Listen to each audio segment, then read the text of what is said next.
Halo guys, welcome back again to my channel bersama saya Hansen di sini dan seperti biasanya setiap harinya saya akan buatkan video seputar cryptocurrency. So bagi kalian yang tertarik seputar cryptocurrency boleh aja langsung bantu saya like dan juga subscribe.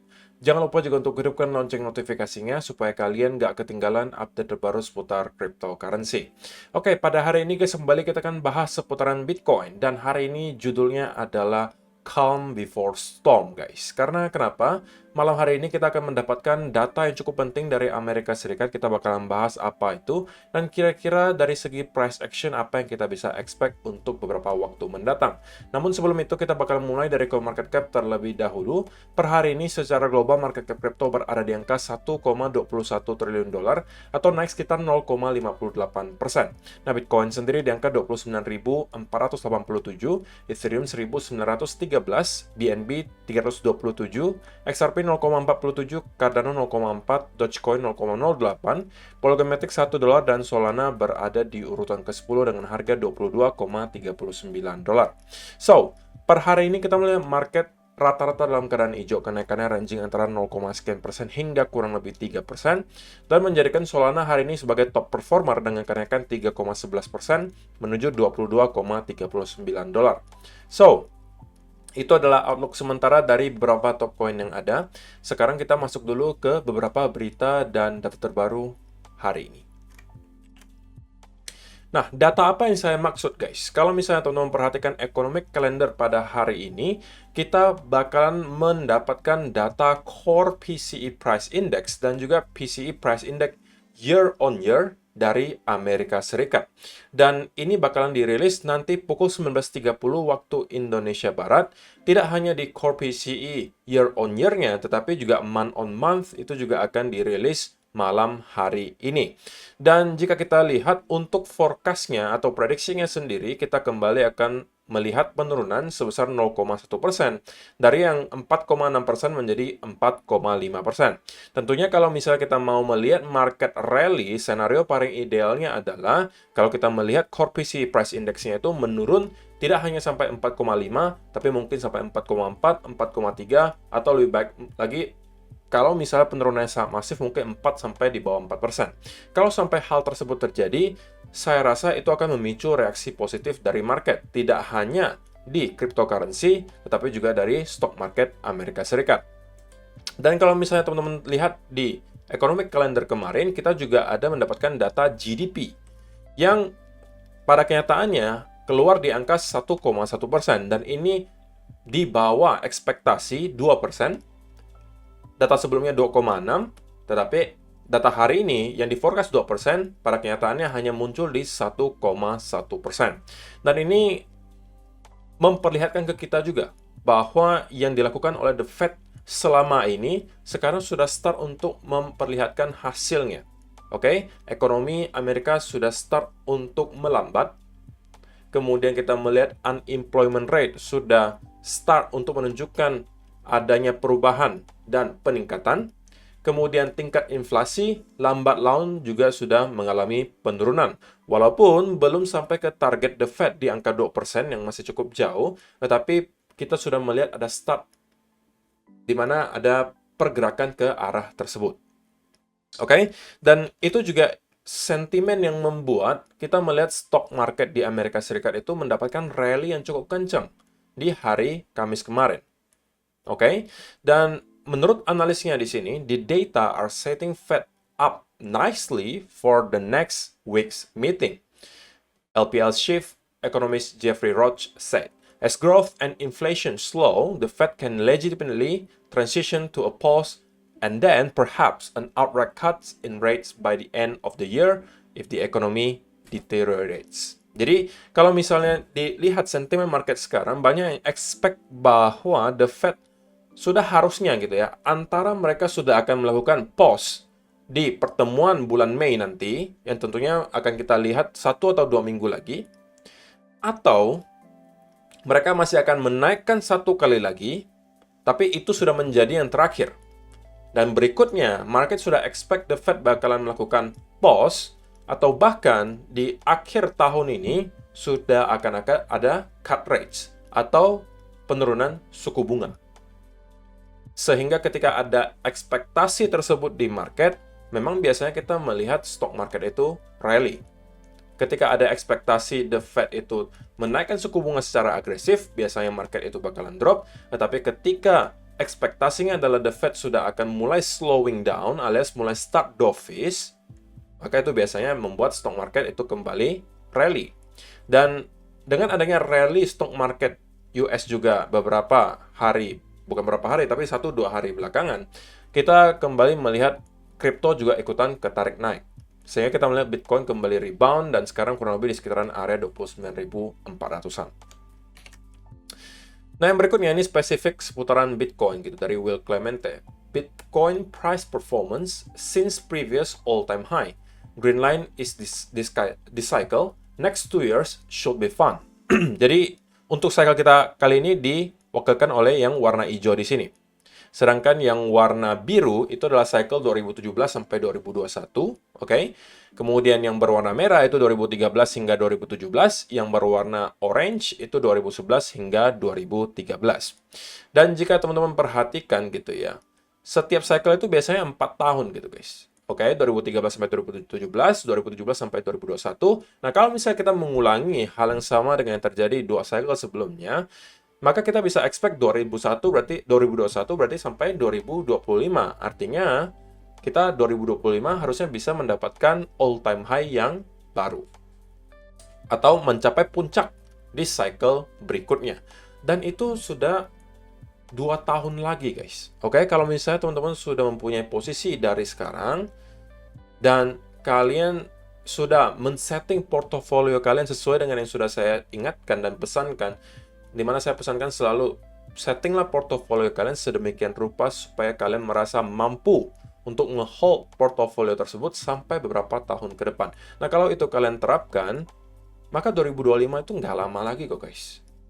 Oke, apakah kalian tidak mampu menahan 2 tahun untuk bisa mendapatkan gains yang luar biasa besar? Kalau kalian saja tidak bisa melakukan hal tersebut, ya berarti kalian tidak cocok untuk melakukan investasi.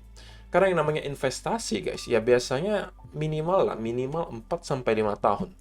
Sedangkan teman-teman ini dikasih semacam tempat yang sangat-sangat baik untuk berinvestasi. Oke? Bitcoin menjadi aset kelas yang performanya jauh melampaui berbagai aset kelas lain dalam 1 dekade terakhir.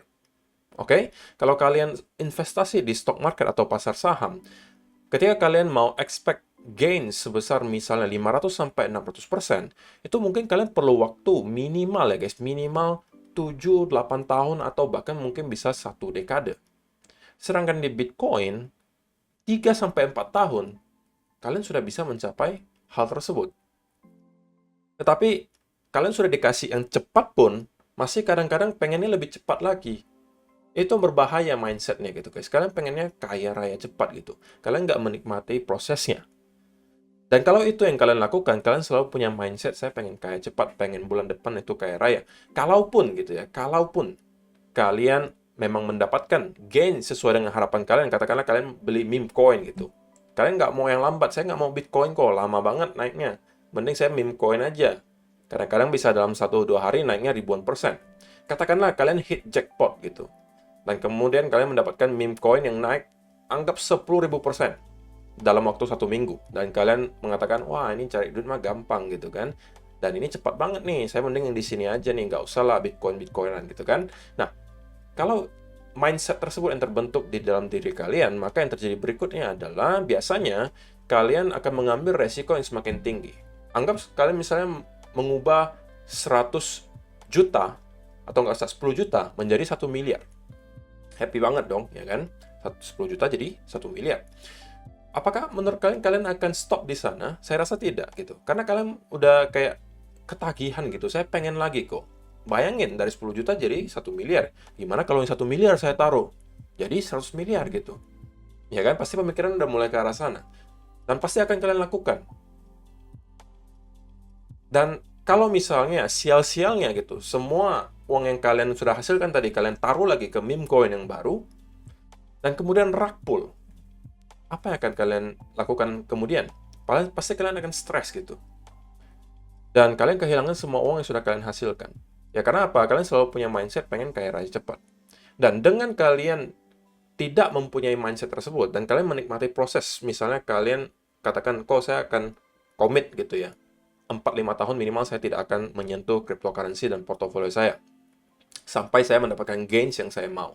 Nah, kalau kalian enjoy proses tersebut dan kalian sudah pernah melewati hal tersebut sampai kalian misalnya nanti take profit ketika sudah 5-600% ke atas dan sudah bersabar menunggu sampai misalnya 2 atau 3 tahun, maka mindset kalian yang terbentuk adalah kalian tahu gitu. Untuk bisa menghasilkan uang yang banyak itu perlu proses. Dan itulah mindset yang benar gitu guys. Jangan sampai kalian selalu punya mindset pengen kaya raya cepat. Itulah kenapa kalau kalian lihat di TikTok sekarang, banyak sekali orang-orang yang suka menonton para traders yang menggunakan all-in teknik all-in gitu. Jadi antara kalau saya menang jadi kaya raya, kalau misalnya loss ya miskin sekalian gitu. Karena pengen kaya raya cepat gitu. Dan penontonnya semuanya banyak. Antara yang all-in atau yang kedua pakai posisi luar biasa besar. Berlayer-layer open posisinya. Dan orang suka memang. Kenapa? Ya karena pertama ketika kita ngelihat itu seru gitu. Adrenalinnya terpacu gitu. Sekali conconnya banyak, sekali loss juga bisa sampai margin call. Memang terpacu adrenalinnya. Tapi itu lebih cenderung menurut saya adalah gambling gitu guys. Bukan trading. Jadi kalian jangan sampai mempunyai mindset seperti itu. Oke? Nah, sebelum kita masuk ke chart guys, untuk kalian yang merasa perlu untuk membuka sebuah akun di sebuah broker yang bisa trading di semua aset kelas, saya rasa MiTrade adalah jawabannya. Karena di sini teman-teman akan bisa trading di semua aset kelas, mulai dari forex, kripto, komoditas, saham, indeks, semuanya bisa kalian lakukan di sini. Jadi dengan ada satu platform ini saja, teman-teman akan bisa memanfaatkan semua setup yang ada di semua aset kelas. Untuk beberapa waktu belakangan mungkin saya agak jarang memberikan setup, karena untuk sementara belum ada setup yang menurut saya terlalu menarik untuk saya bagikan, tetapi saya sudah mulai start melihat ada tanda-tanda lagi akan ada setup berikutnya, so kemungkinan saya akan bagikan lagi dalam 1-2 hari ke depan. So kalau misalnya teman-teman pengen manfaatkan kesempatan tersebut, pastikan sudah punya akun dulu di satu broker yang bisa trading di semua aset kelas. Salah satunya adalah MiTrade. Link pendaftarannya sudah ada di kolom description box di bawah kalau misalnya teman-teman tertarik untuk mendaftar. Di sini depositnya minimal hanya $50 saja, dan dengan mendepositkan $50 tersebut, kalian sudah bisa menghasilkan cuan dari berbagai aset kelas yang saya juga akan bagikan setupnya dalam beberapa hari mendatang. Jadi kalau misalnya kalian tertarik, silahkan klik link yang ada di kolom description box di bawah untuk mendaftar di MiTrade. Oke, so itu adalah beberapa data dan berita hari ini yang pengen saya sampaikan untuk kalian guys. Sekarang kita masuk ke chartnya Bitcoin, dan saya pengen mulai dari daily chart terlebih dahulu. Nah, ketika kemarin kita melihat ada candle ini tercipta guys, sebenarnya itu membuat saya sedikit skeptis gitu. Bahwa kalau misalnya kita akan stay di sekitaran area di sini, maka kita sekali lagi berpotensi membentuk yang namanya head and shoulder. Dan saya sampaikan guys di video beberapa hari yang lalu, kalau memang kita akan terkonsolidasi di sekitaran area di sini dan kemudian ke reject, maka ini berpotensi membentuk sebagai head and shoulder, bukan inverse, head and shoulder. Tetapi karena kita sudah closing daily candle di atas area tersebut, maka untuk sementara head and shoulder yang kemarin kita expect itu sudah tidak lagi valid. Oke, dan untuk sementara senario yang menurut saya probability-nya lebih tinggi adalah dua. Antara pertama kita akan terkonsolidasi di sekitaran area di sini, seperti yang udah kita bahas juga di video kemarin, dan ini akan bisa menghasilkan long setup. Atau dari sini kita akan bisa langsung break, kemudian baru konsolidasi di sekitaran atas area trendline ini. Dan kalau ini yang kita lihat juga, ini juga bisa menjadi potensial bagi teman-teman untuk mencari long setup. Nah, kalau untuk short term banget gitu ya, masih sesuai dengan senario yang kemarin sudah kita bahas gitu. Karena kemarin kita melihat ada price action yang menunjukkan bahwa ada rally, disertai ada konsolidasi yang kita lihat di sini. Saya sudah sampaikan ke teman-teman semua juga bahwa saya expect bahwa yang terjadi berikutnya adalah kita akan kembali melihat Bitcoin untuk mengalami rally minimal ke sekitaran area 29.500-an, dan target kedua itu di sekitaran area 30.000, dan target terakhirnya adalah di sekitaran area trendline di sini yang harusnya akan berada di sekitaran area range 30.400 sampai 30.500. Dan untuk sementara tidak banyak perubahan yang saya lihat di chart. So far masih terlihat cukup baik, di mana kita kembali mendapatkan rally dan juga ada konsolidasi berikutnya. Ini menunjukkan bahwa kemungkinan besar kita akan kembali melihat market kembali rally minimal guys, sekali lagi menuju target kita di 30.000. Ini kalau tembus saya rasa Bitcoin akan dengan sangat cepat menuju ke sekitaran area 30.400 sampai 500-an.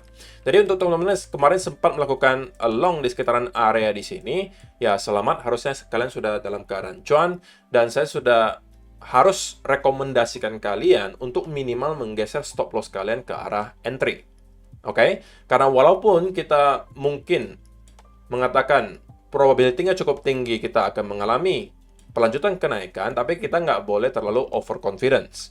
Ya, karena kita harus protect diri kita sendiri, guys. Karena semua analisa kita bisa aja kadang-kadang ada salahnya.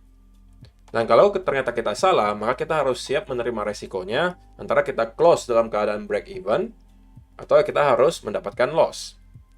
Tetapi karena kita sudah mengalami kenaikan yang lumayan dari sini, kalau misalnya teman-teman masuk dari sini, ya harusnya ketika breakout kalian masuk, oke? Maka untuk sekarang harusnya cuannya juga udah lumayan, jadi saya rasa minimal kalian sudah harus menggeser stop loss kalian ke arah entry. Dan kalau misalnya yang belum sempat masuk nih, yang belum punya posisi long, dan tidak masuk dari sini atau bahkan dari sini, saya tidak menyarankan kalian untuk masuk sekarang lagi. Gitu ya, karena bagi saya di sini mungkin dari segi RR-nya tidak lagi terlalu memadai.